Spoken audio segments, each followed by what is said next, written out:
Hello and welcome everybody. Today is the 14th of October 2018 and I'm Dr. Kathryn Horton. With me is Melanie Richan, President of the human rights charity ICATOR. And today's episode will be an update about the scanning that we did in Brussels, which is a couple of weeks back in the middle of September. And we just received the results and we would like to discuss them. But I'll pass the microphone first to Melanie so that she can actually tell you what the whole story was about. Hi, Melanie. Yeah, thank you, Kathryn. Good evening, Kathryn. Good evening, ladies and gentlemen. So it's good to be here again. And indeed, as Kathryn already said, we have some news because we got just this week the results from the measurements we did with the university we're working in collaboration with. And what we can say is that there are still a lot of questions that have to be tackled and that we need answers for. I will quickly show, just so that you really see that what we're saying here is true. This is part of the report that we got, and these are the graphs. It only says test person 1 and 2 because Kathryn and I were there working with the professors because it was meant as a calibration scanning, a test scanning, so to speak. Yeah, we have various questions. For one thing, it's for sure that is also the conclusion of the university, is that we need further investigations, that there were peaks and anomalies that cannot be explained without further investigation. But we, Kathryn can also say it from her opinion later. We have further questions. For example, I remember that whilst I was in the Faraday cage, the person who scanned told me that there were a lot of radiation peaks, and in the report we find that these are not mentioned. There was one thing. Then he also interpreted various results as something, well, where we have questions. For example, I know that Kathryn, and she can explain this later, told me that at one point he had explained to her that he subtracted a camera that he thought was present during for the filming of these scans, which in my case, which was not present at that time. There was no camera. So we have various questions about the results and also about the methodology.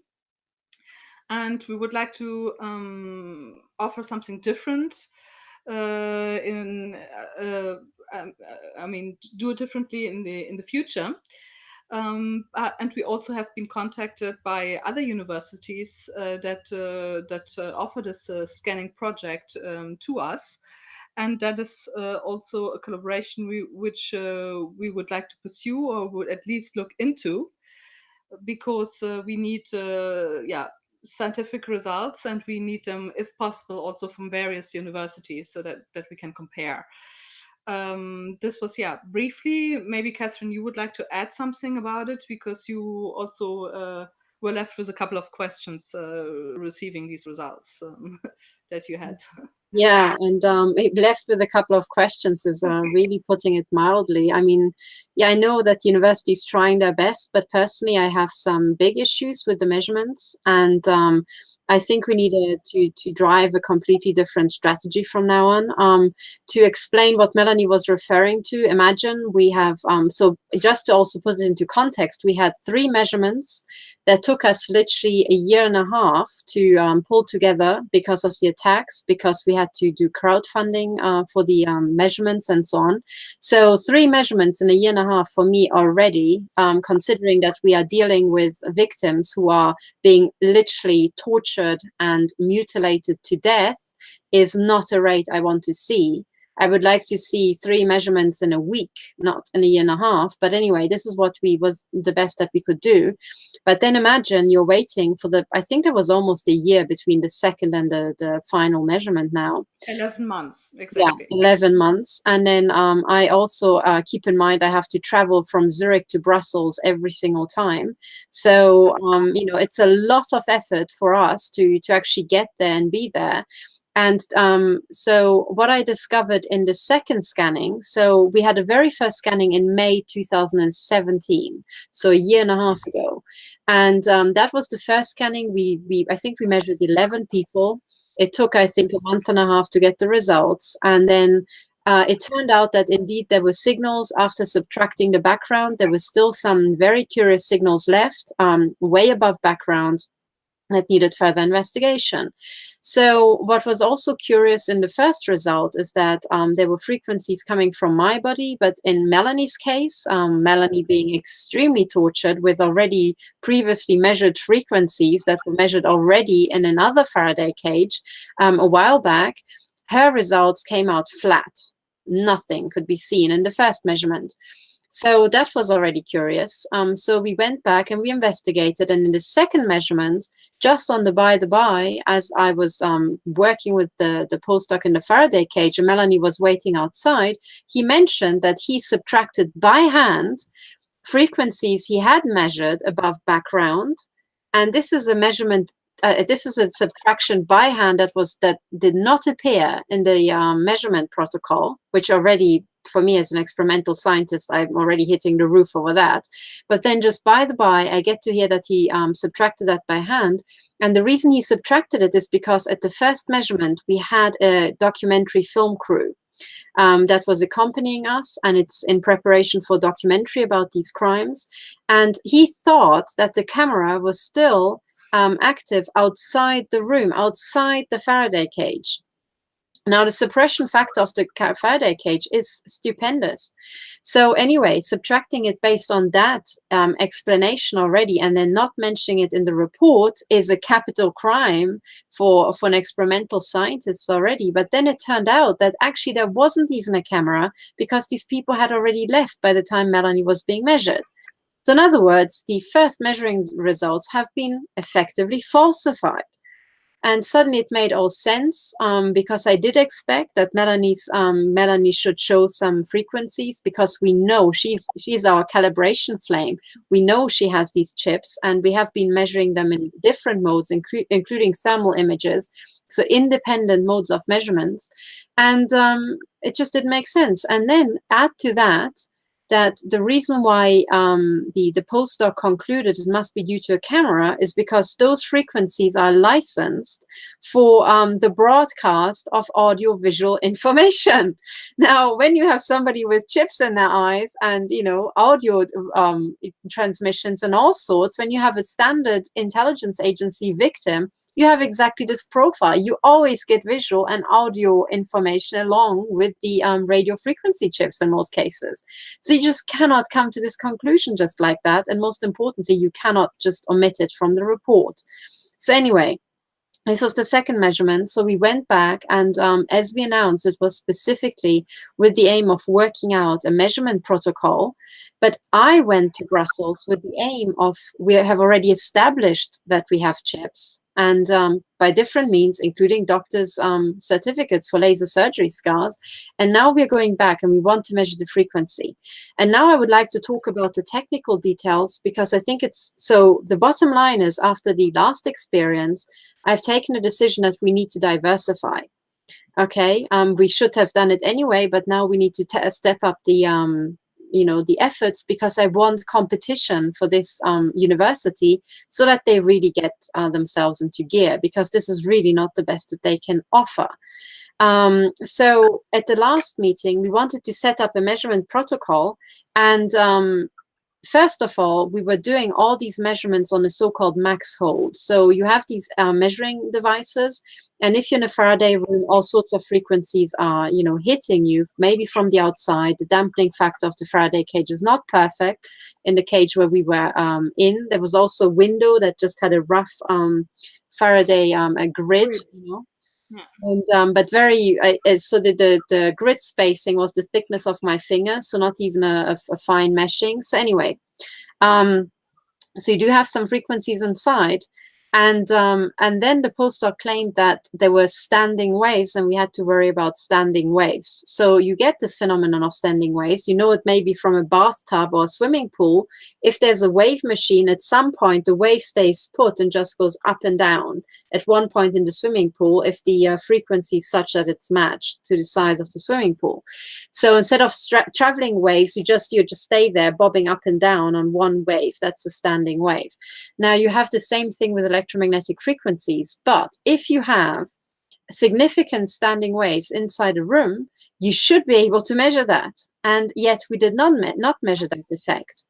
When you have this problem of standing waves, one way to do that is to take them as a background and then subtract it along with the background. But for that, you have to fix your antenna. And the way, because it has to be always at the same point relative to the standing wave established in the room. Instead, what we had was that this postdoc took the antenna and he insisted on just waving it around the person for the duration of the measurement. Now, I don't agree with that because, first of all, I have told the postdoc that one thing we have established about these body implants is that they seem to emit in one direction, in one plane. So when you have the bug detector and you have the little antenna of the bug detector, which I'll represent with this pen, it depends if you have the antenna like this or like this or like this. And when you measure for example, the head chips at the back of the head and the neck are usually very strong. When you measure that, and when you first find the chip, you will notice that the bug detector's intensity will drop if you change the angle, okay? So when you have these sort of effects, it really doesn't help if you want to detect these frequencies for the first time that you're waving your antenna around. And if you're saying that on top of that, you have the problem of standing waves. So I made this suggestion that we should fix the antenna in the room and do measurements with the antenna fixed. And then the person would be sitting next in front of the antenna, maybe with the back of their head, the antenna next to their back of their head, and then we would do two measurements, one in this direction, the antenna like that, and one at right angles as a first approximation. But I am all about standardizing measurements and ideally conducting the same type of measurements around the world as one standard measurement so that we can use the results comparably in court. We cannot do this when the antenna is being waved around, okay? And we cannot do this if there's no measurements, for any standing waves, should standing waves be a concern. And most importantly, we cannot do these measurements and use them for court if there are subtractions done by hand, which are not mentioned in the protocol. So for these reasons, I'm extremely unhappy. And again, we have now the third result, which again comes out after waiting for a year and a half, saying, yes, that there are some effects and they need further investigation. Well, it was the further investigation that we traveled to Brussels for to start with. So anyway, what I'm going to do, I just have to find the little sheet of paper where I've written it down in all the mess here after I moved house. But I would like to publish the precise make and not serial number, but the make and the model number of the measuring devices that we've used in Brussels. And I would like also to ask people who are concerned about body implants to contact other universities and ask to use their Faraday cages and tap the expertise of other scientists. So as Melanie already mentioned, we got requests from other universities in other countries to conduct these measurements, and I think that is the way forward. This is something I strongly support. But we also need to start two things. Number one, learn from all these and find out where the actual points of concern are. For example, standing waves, how are we going to subtract them as a background? How are we going to deal with them? And then the second thing, which I think also should not be underestimated, we need to start putting pressure on these universities. Because frankly, I am not happy with the standard at the moment. Anyway, this is really frustrating because right now we still don't have a protocol that we can just expand and just say, okay, we're going into production. And that's really bad because we have court cases waiting for these measurements. So anyway, so when Melanie and I read the report, we kind of hit the roof a little bit because this is not acceptable, really. You know, given the financial investment that the donors made, and also that we made personally, and the investment in time. And I personally, I'm sick of reading these wishy-washy reports saying, yes, well, there could be something, but further investigations need to be done. You know, we really have to nail this now, finally. And anyway, so we still don't have even a confirmation if there are any signals. And now we are working with the university to find out exactly why. Because on the day, both Melanie and I, our headships were being worked to cripple us. And as is usually the case when we're trying to run an investigation, we are being assaulted and absolutely mauled by the secret services using the body implants. So we're being raped, we're being burned, we're being crippled, we're being neurologically impaired by these bastards. And at the same time, we get these measuring the results saying, oh, well, nothing could be established with some of the most expensive measuring devices. This is just blatantly not true when both of us have measured our body implants with a bug detector for $120. So this is just not good enough. So anyway. Yeah, so as Kathreen said, all of these questions will now be addressed. Yeah, I hope so. I hope so. Yeah, absolutely. And we will ask them all of this question, ask for an explanation, and we really will make the point that we need to step up the pace, that we really need to work more thoroughly here, and look into various possibilities how we need to measure, and that this is really, you know, we're running out of time, so to speak. Where, I mean, these are war crimes, these are crimes against humanity, so we need to, you know, step it up a bit. And I totally agree with Kathreen that we also, and we got these requests, we quite frankly, I would like to do this work with various other universities. This is why we need to fundraise once again, because I would like to not only compare this data and their way of working, and the way that the measurements are done and the results, but also to put them a little bit into competition, quite frankly. So this is why we have already been contacted by at least one university in another European country that would like to work with us. This is why, well, we're asking for funding one more time so we can continue the investigations. But we really need to look into how we can be more effective, and so that we don't lose time and effort and money anymore, and we can finally do what I really wanted to do, and what the project was all about, to establish a production line to have all our members scanned. And maybe we need to also look into doing these measurements ourselves. Yeah, absolutely. Because I mean, quite frankly, this has been a learning curve, but I mean, we there's a saying in French where we say you're always best served when you serve yourself. Well, maybe that's true, and maybe that's something we have to look into, and also to cut out costs, basically, because we cannot go on fundraise for these measurements and pay this kind of fee, quite frankly. Yeah, So. exactly. I mean, we now had, you know, what was it, 600 euros for, you know, it was from 10 o'clock to, you know, 1 p.m. or what it was. And okay, but then for 600 euros, I do expect, you know, top class measurements.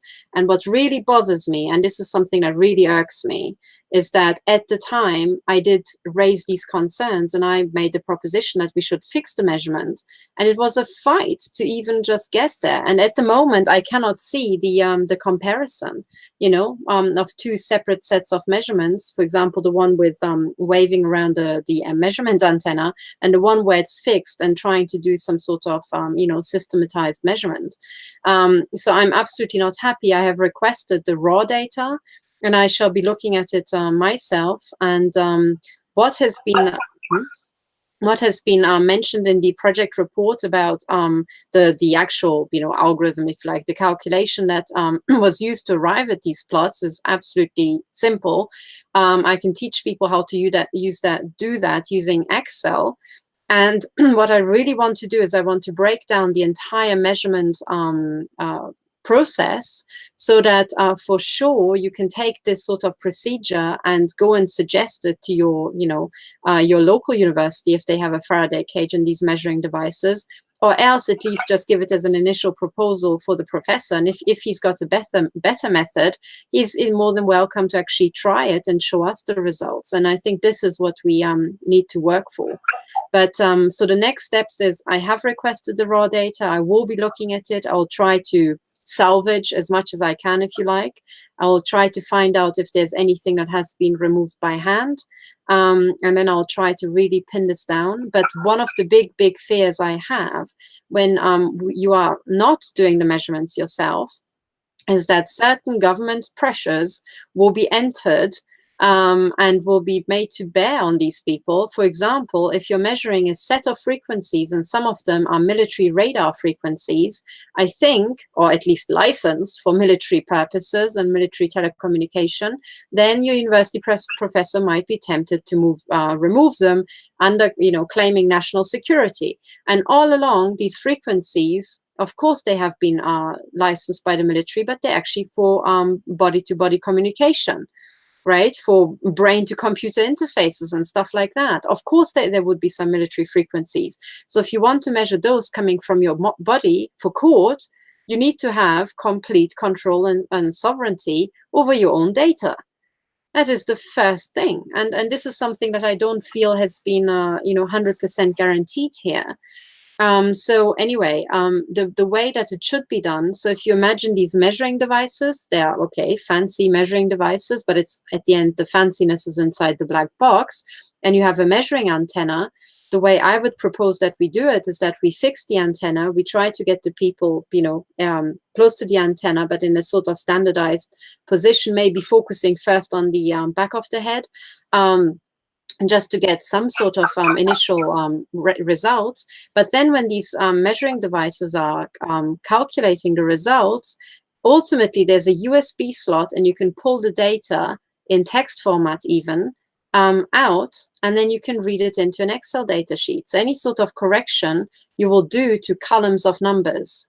Now that's easy, okay? We could even do that by hand if we were pressed to. So if we just standardize the method, then every victim should be able to see that, okay, this is the data set that was just collected from my body. This is the USB stick it goes into. Here's the laptop. This is the USB stick being read out. This is the column of numbers goes into this Excel sheet. And here are the results. And in principle, every victim should, in my view, walk out with the raw data, with the Excel sheet that was used to calculate it, and with the final plots and then the final report. Having the full, what I would call the DAC chain, the data acquisition chain, and having full control over it, knowing exactly what went into it. I think this is exactly what we need for court. But it's speaking about DAC or ducks, we really need to get our ducks in the row now and get ready for these court cases. So it's really important that we sort this out with this university, but that we also look into collaboration with others. So we once again need your donations. We need your support that we can do these further investigations.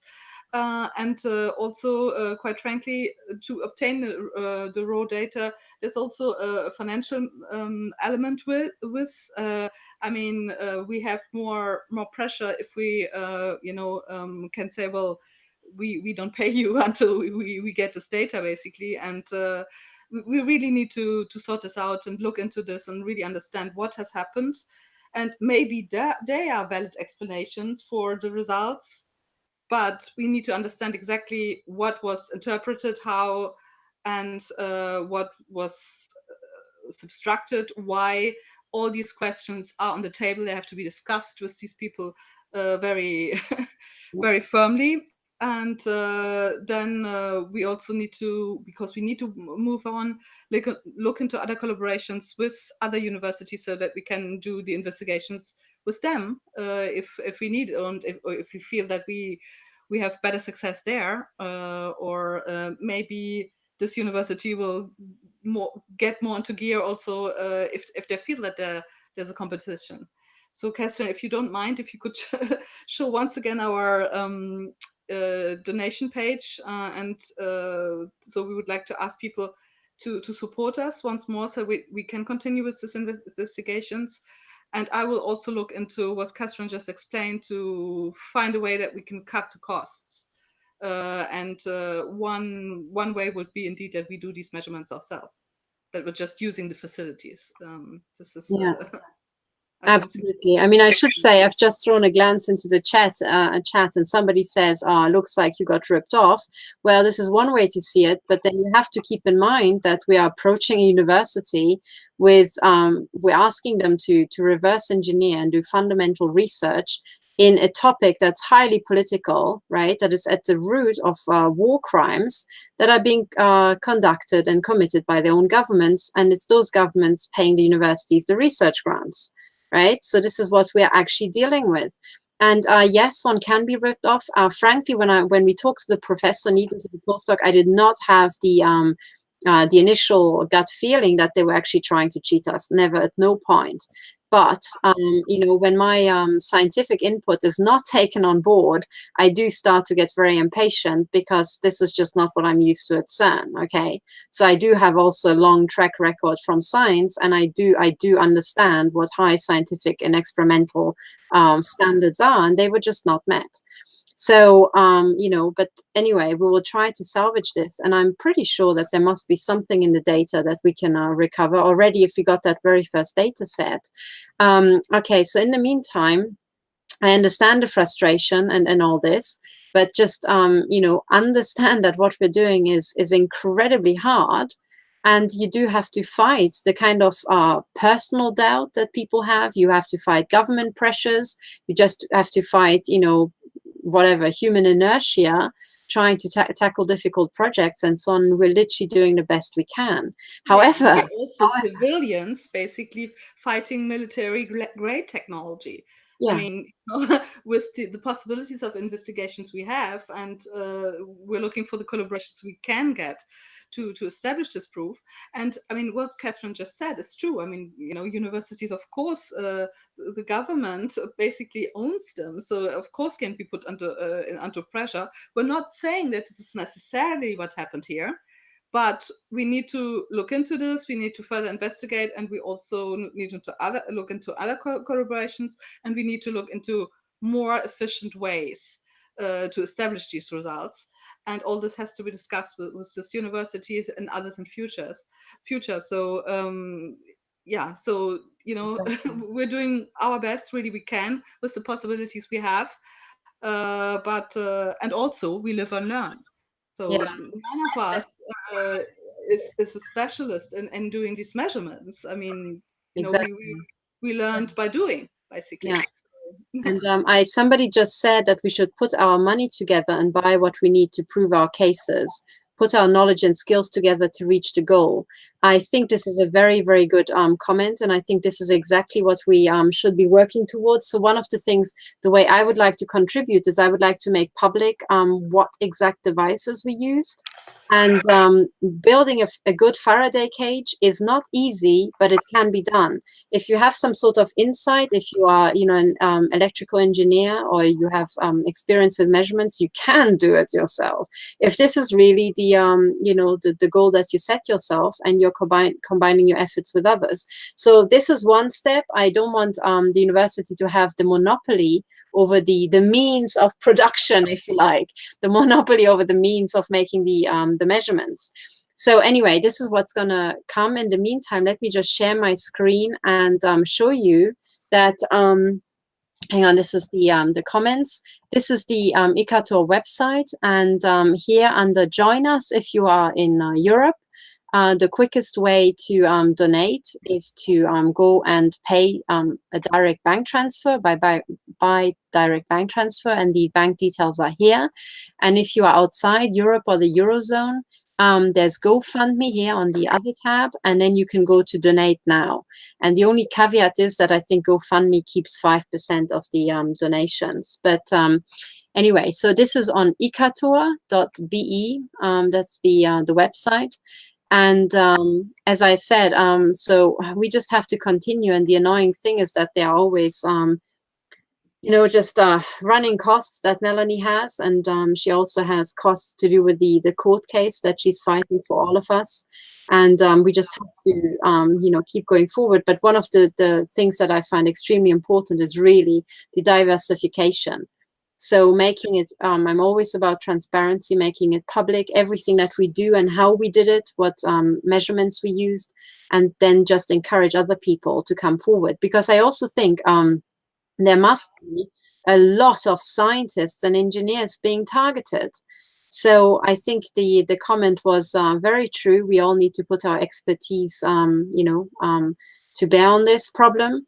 And this is what I'm personally trying to do, but I'm also, and I've got my hands bound in a sense because I do not have a Faraday cage. And I did invest 1,500 euros in a Faraday net that's sold by Aronia. But it's not enough. It was enough actually to find our body chips, funnily enough, with the bug detector and the Aronia Faraday cage for Melanie and me. Okay, so this is something that I find very irksome. That Melanie and we have already done these measurements. We even filmed them and we showed them to the university. And how can it be that we are in a professional Faraday room with professional measuring devices and it all comes out flat? It is just not possible. Especially after both Melanie and we have doctor certificates for surgery scars. Okay, now how can this be? How can this be? Yeah, So and especially in my case, we had already, measured me in another Faraday cage by another university, and maybe I should recontact them again because they were very interested in this project. And but there we used our own measurements devices, and we did our own measurements, and we just had them checked, we had them read by the professor there, who confirmed that for him this is scientific evidence. For people non-consensually implanted.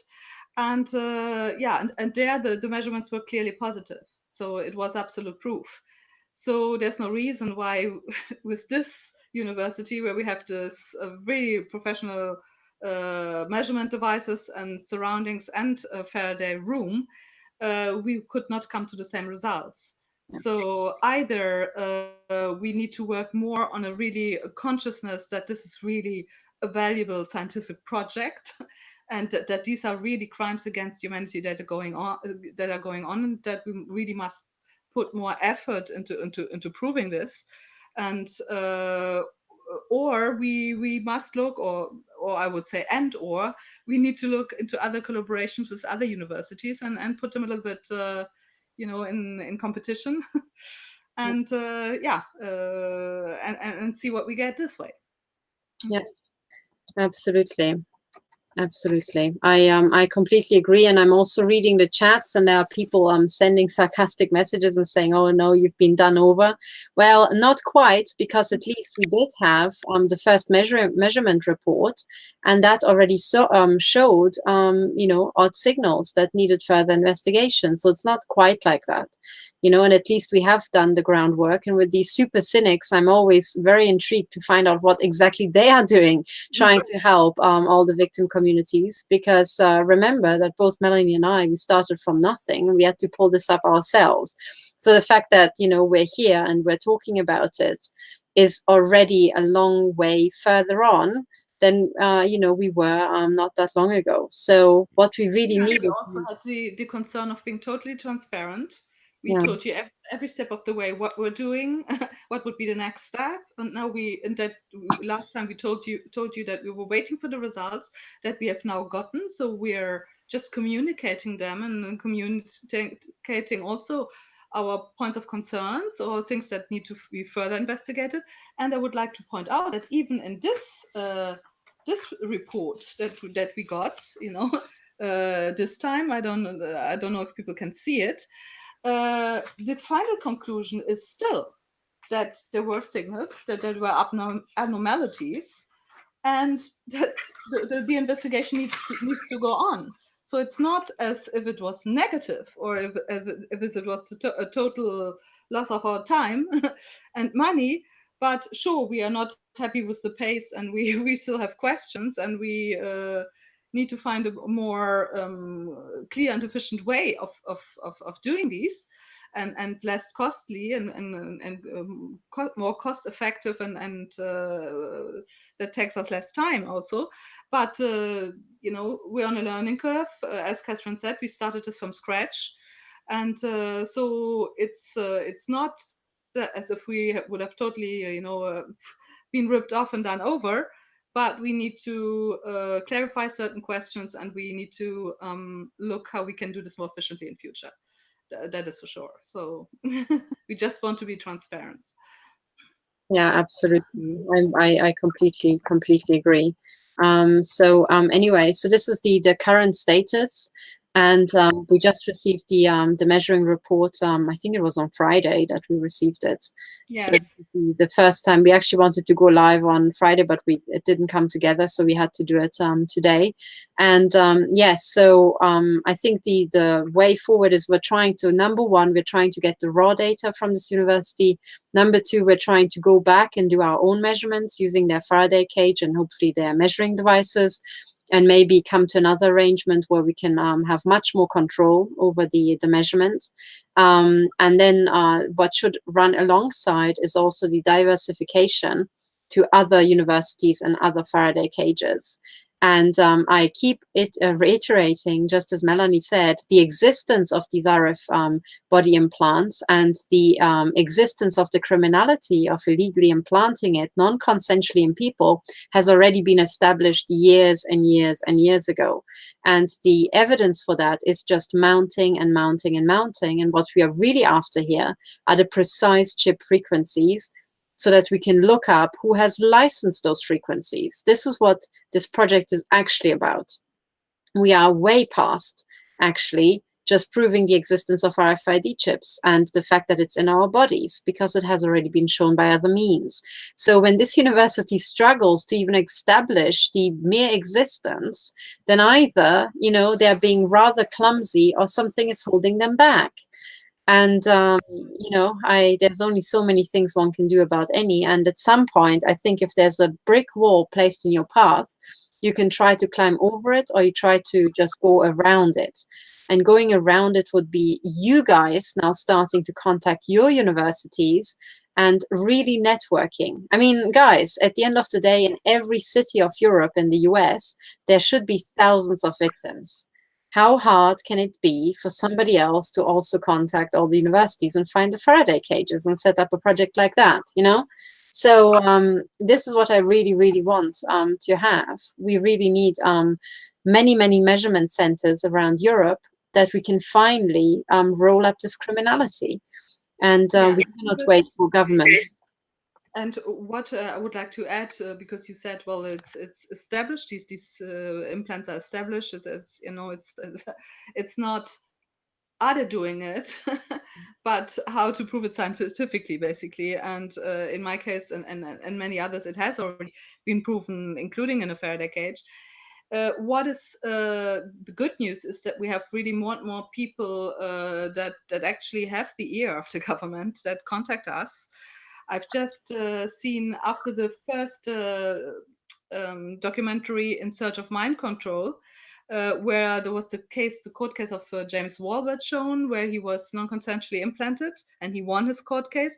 There's just been another documentary that came out. I think it's called Generation Z, Generation Zapping, or so, Zapped, which somebody sent to me today. And there was Professor Ole Johansson from the Karolinska Institute in Sweden, which is Europe's most prestigious university, who was one of our speakers also at the Covert Harassment Conference. He was here just in Brussels for a congress, well, on electro-hypersensitivity. But I mean, I suspect that many of these so-called electro-hypersensitive people are also victims of non-consensual implantation. So he was speaking there. He is taking this subject very seriously. Otherwise, he would not have been one of our key speakers at our conference, at the Covert Harassment Conference. This is one thing for once. And also, I've been contacted recently by a Belgian intelligence whistleblower who totally confirms the use of non-consensual implants, the use of psychotronic weapons against certain citizens. So he has totally confirmed this, and he is also ready to testify to this in court. So, and he has heard about our work, and he has contacted me recently, and we had a few exchanges. And there was one broadcast with Ramola D, where he expressed himself, and there will be a second one, and I hope that there will be other journalists interviewing him. So the issue is getting more and more known. Our work is getting more and more known, and quite frankly, once as we you know are more and more known, the issues more and more known, the courses more and more known, we will also have more weight to negotiate with other universities to do this kind of cooperation. So we will succeed. We have already gotten offers. We'll just need a few more donations so that we can enact these projects. And regarding the universities university we're currently working with, as we said, we will find out what happened, and we will look very, very closely at these results, and find, first of all, an explanation for them, and then also a solution so that we can get more conclusive results very shortly. So, so it's not all it's not all black. It's we're just telling you the state of affairs, basically. Absolutely. And I've also found a question in the chat again, asking us to explain if we intend to live with these chips until the end of our lives. Well, of course not. And Melanie has already had many removed. And you remember that her inner thighs were being burned by entire chip networks, and she had parts of those already removed. But the other thing that needs to be said is that if it's hard to find somebody who's who's willing to make accurate measurements of RFID chips, it's even harder to find doctors who are willing to remove them, because doctors are actually at the heart of the implantation process. So you need to find an honest doctor, and you need to find a doctor who's not going to put in new chips when he's removing old ones. Okay, so that's even harder to do. And yes, we're also trying to find, doctors who are trustworthy. And I have also tried to reach out to doctors, and I've created some interest, and that work is ongoing. But it's actually not that hard, not that easy to find doctors. What I do have is a stack of cases where victims have approached doctors. Doctors lied.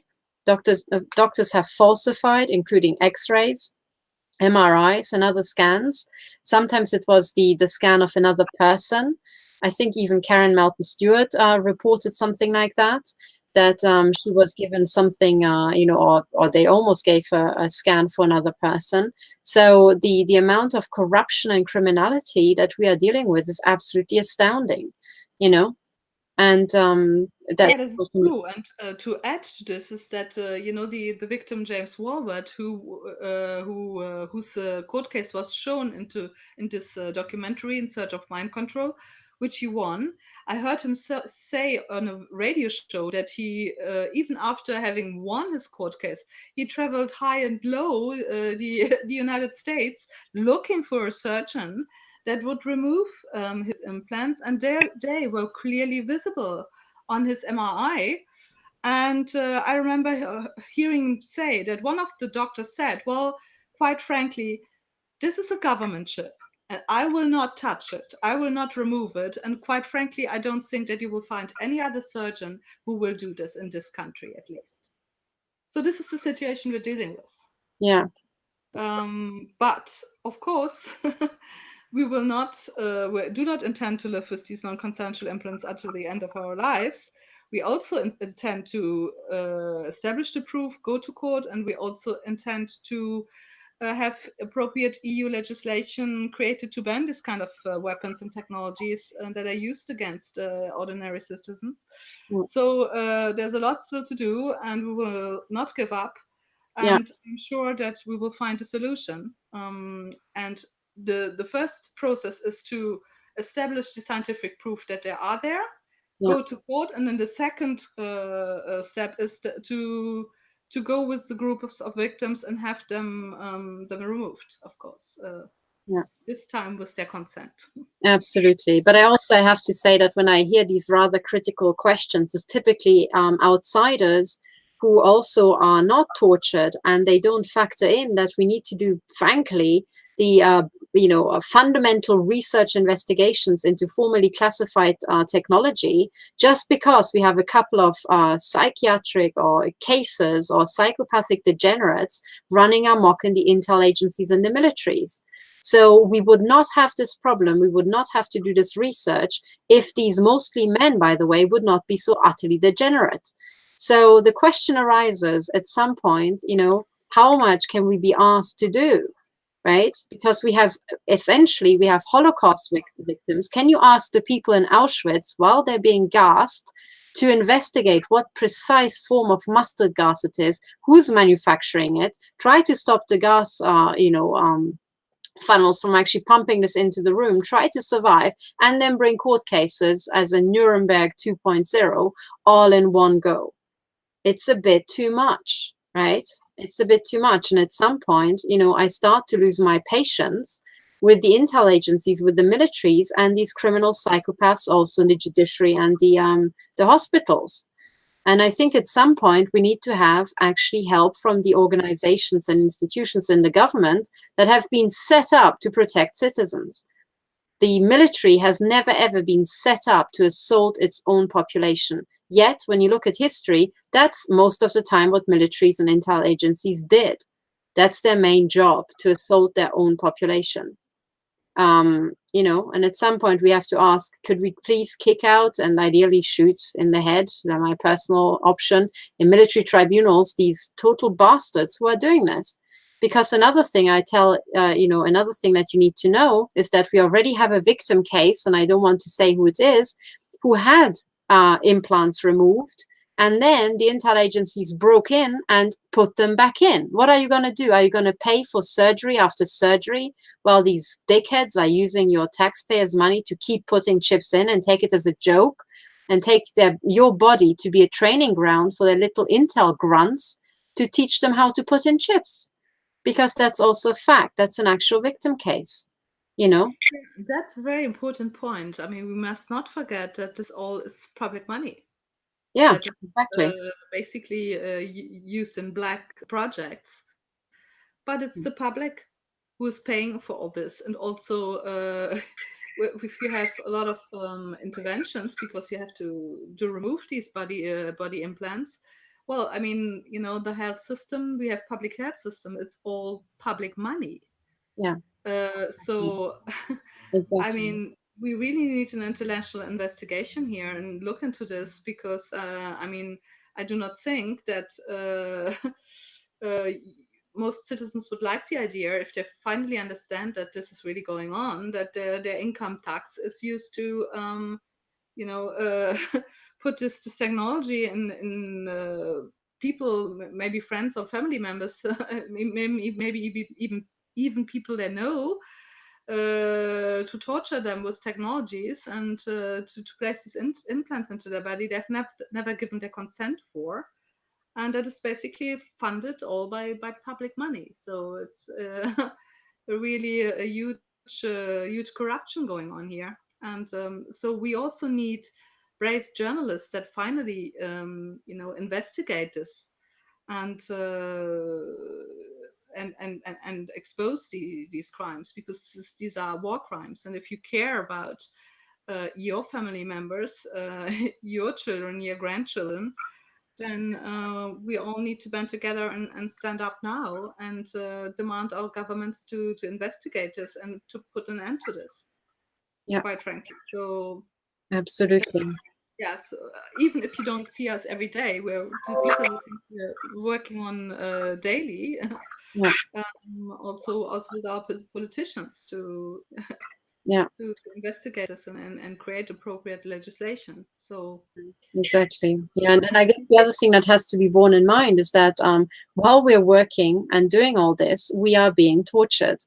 So, for example, I had to relocate. I moved house recently, and now in my new place, I'm not being machine gunned horizontally anymore from my neighbors, but my head is being battered nonstop by machine gun shots, which seem to come vertically from above. So either something has been implanted into my ceiling already, or I'm being actually gunned from satellites. right? As there was already the legislation proposed in California to ban satellite terrorism. Well, it hasn't been banned, and satellite terrorism, proliferates as a result. So imagine under these conditions trying to do this stuff. But anyway, I think we should say that we did get somewhere, and at least I always say at some point we're going to deplete their bullshit arsenals. So at some point we will know every single one of their tricks, and we will have found a solution. But we really need to step up. And I'm most concerned, for example, Frederic Laroche has got a case at the 29th of November, and there's no production line measurement, that I trust right now where he could go. And I think that's not acceptable. So we need to really step on the accelerator and try to get this, done. And that's what we will be working towards over the coming weeks. And we can only achieve this with your support. Absolutely. So exactly, bear with us. A little bit helps. I'm not addressing myself so much to the victims because they're often financially depleted. Although I think 10 euros, 20 euros, everybody can spend. But maybe you have relatives or also people that are not victims, but that have become aware of this problem and would like to support us with our efforts. That would be ideal if we have people that take this issue seriously and who would also, that are maybe not victims yet, but who would not like their children or their grandchildren fall victim to this. So exactly. Advance. Yeah, so I guess this is all we can say today. Anyway, the battle continues, and we most certainly, every single time we have a setback, my reaction is not to just sit back and mope. It's to just go at it even harder. And what I really want to do is I want to recruit more people who are willing to launch these sort of projects in their own cities and universities around the US and Europe or wherever they are in the world, because these are international crimes being conducted worldwide.